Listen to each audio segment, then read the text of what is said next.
In this activity, we will be using watercolour paints and various items to create effects in watercolour painting. You will need the items that are on your screen now.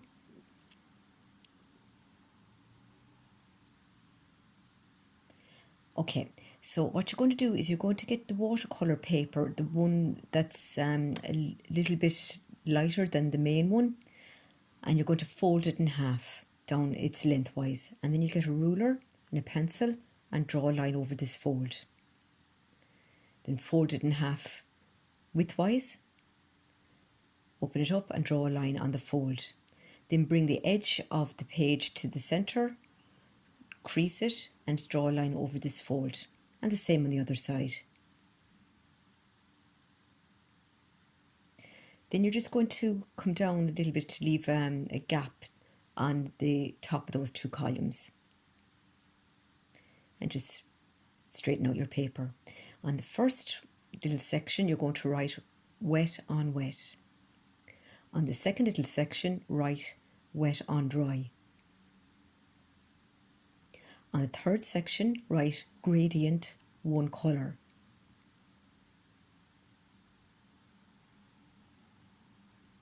On the next section, gradient two colours.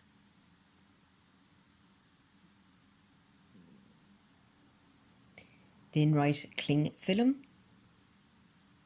in your fifth section, tin foil in the next one,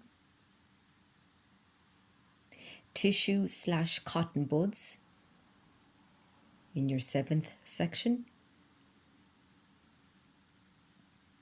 and salt in your last section. We're going to use table salt and sea salt for that section.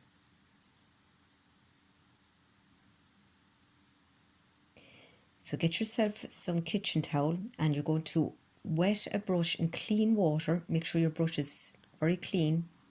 So wet the brush and you're going to wet the section of paper underneath the writing wet on wet.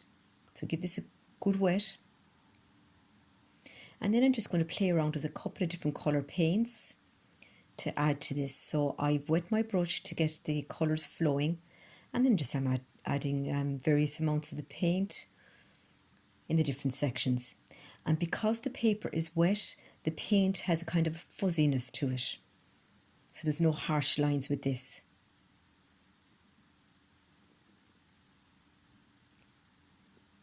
Okay, so if I go wet on dry, again I wet my brush to get the paint flowing, and this time I'm painting the watercolour paints on a dry section of paper. Again, I'm just trying different colour paints. And you'll notice that the colours are a little bit more vibrant and there is more of a harsh line between the colours. They don't blend as well. And here I just got some paint and I'm tapping on some colour just to see what it would look like. I'm also tapping it off the paper and splattering on both the wet on wet section and the wet on dry section.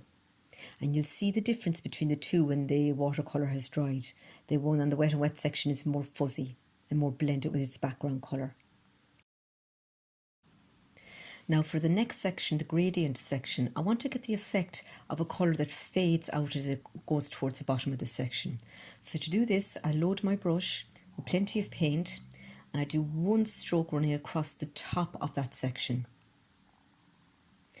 Okay. And then I work quite quickly. I tap my brush off some tissue and overlapping the stroke that I just did, I do another stroke. And the idea is that there's less and less paint in your brush. So then I dipped it into some water to get rid of some more paint, then tapped it off the tissue and then applied it to the paper. So you can see there's less and less paint being applied to the section as it goes down, and it gives the effect of it fading out, kind of like a sky. This is a handy one to note for skies. Just work quickly enough that the colours blend together to try to avoid any harsh lines. Now for the next section, the gradient two colours, it's the same principle. So I start off with full colour, then I dip my brush to get rid of some paint and I apply the next stroke overlapping the previous one and do the same going down into the middle. So it's faded towards the middle. And then on the bottom I get another colour. You can use any colour you want. I'm doing red. And it's the same principle but this time working upwards.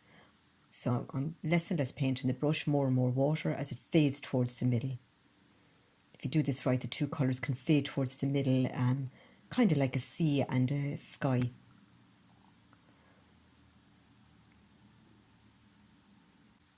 Now for the cling film one, I'm just adding various colours. So I'm making sure to put plenty of paint on this so that there's a good enough paint for this effect to work. And then I just get some cling film.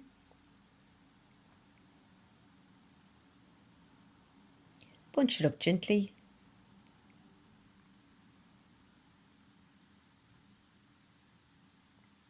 And place it on top of that paint. And kind of pat it gently in. This gives a wonderful effect that could be used for foliage. And again, I'll just clean my brush and get some more colours. So again, we'll need plenty of pigment on the paper for this to work.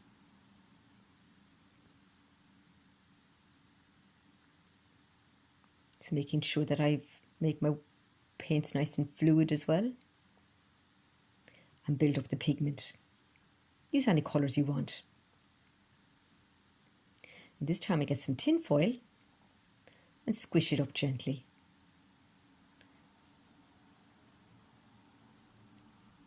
And gently tap it into that section.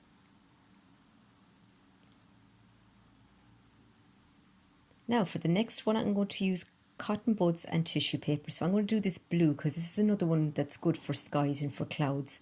So I get my blue paint and I make sure that I put plenty of pigment down.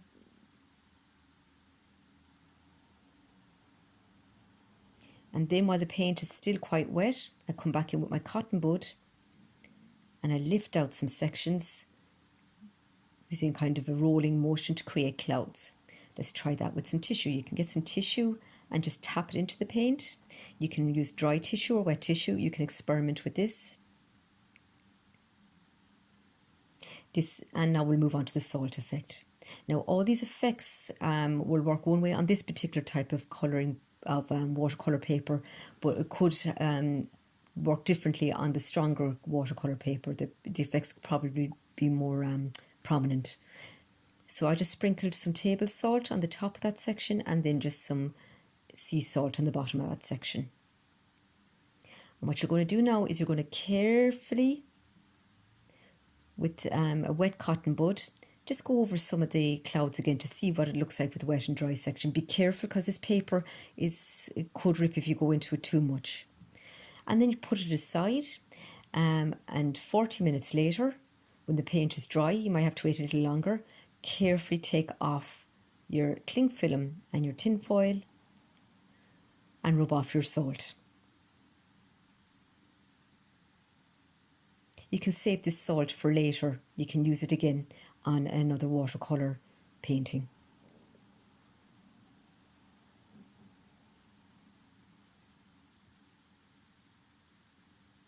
This is a close-up of the effects. You'll notice that the one on the wet on wet, the dots in the paint is fuzzier than the wet on dry.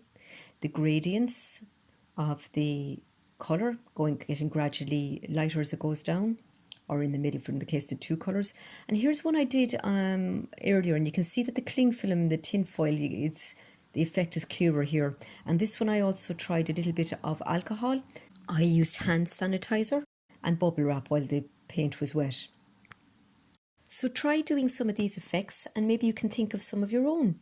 Have fun and experiment.